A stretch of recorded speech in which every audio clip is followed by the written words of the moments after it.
आनन्दरूपं नरकादिं दयानन्दरूपं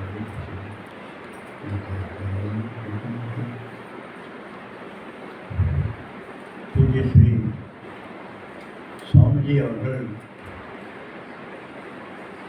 எதை எடுத்து பேசுவதுன்னு தெரியாது.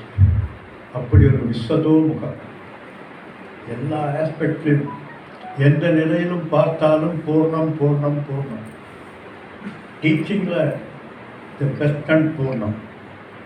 சாஸ்திரத்தை கையாளுகின்ற விதத்தில் பிரக்ரியாக்களை எப்படி டீல் பண்ணுவது என்பதை ஒரு கீபோர்டாக நமக்கெல்லாம் எடுத்துக்காட்டி சாஸ்திரத்தை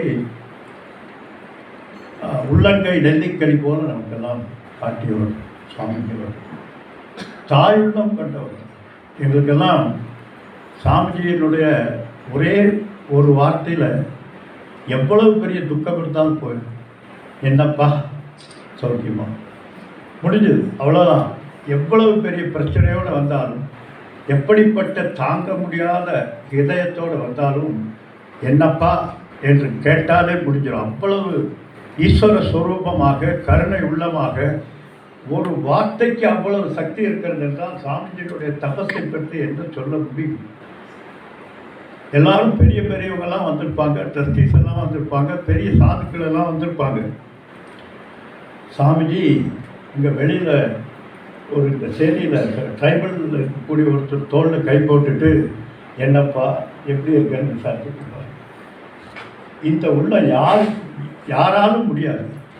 நான் பார்த்த அளவில் என்னுடைய அனுபவத்தில் ஒவ்வொரு நாளும் ஆச்சரியம்தான்.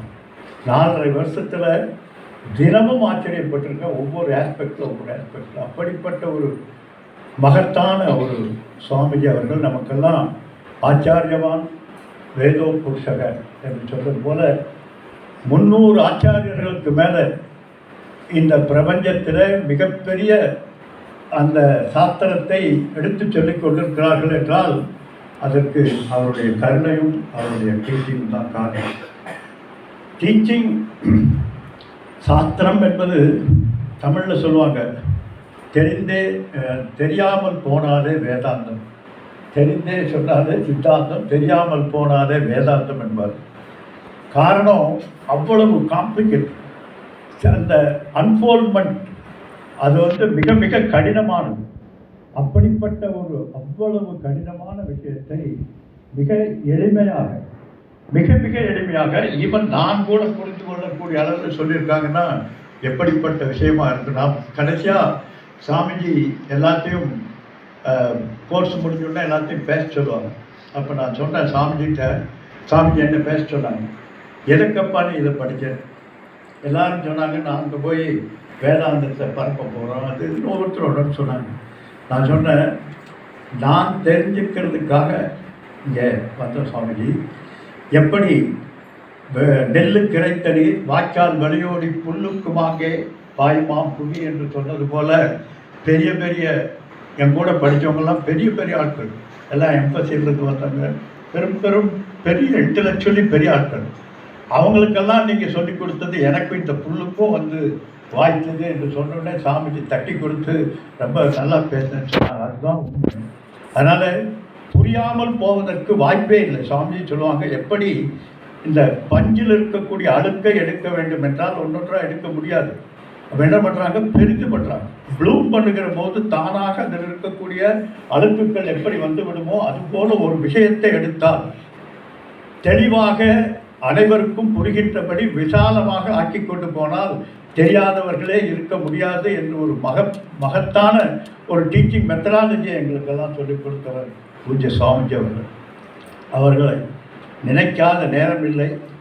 அவர்களது அருள் இன்று உலகம் முழுவதும் வியாபித்திருக்கிறது. அவருடைய ஆச்சாரியர்கள் அவரை எடுத்துரைத்து கொண்டிருக்கிறார்கள்.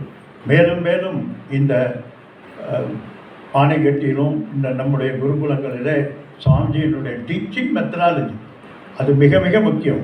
கருணை என்பது எத்தனையோ பேருக்கு இருக்கலாம், கொடுப்பது என்பது எத்தனையோ பேருக்கு இருக்கலாம். ஆனால் சாஸ்திரத்தில் தெளிவு என்பது ஆர்ஷவித்யா குருகுலங்களில் மட்டுமே கிடைக்கும். அப்படிப்பட்ட இந்த குருகுலங்கள் மேலும் மேலும் ஓங்கி வந்து சிறப்பாக இருக்க வேண்டும் என்று பூஜ்ய சாமிஜியும் ஆச்சாரியஜி சுவாமிஜியும் வணங்கி கேட்டுக்கொள்கிறேன். நன்றி.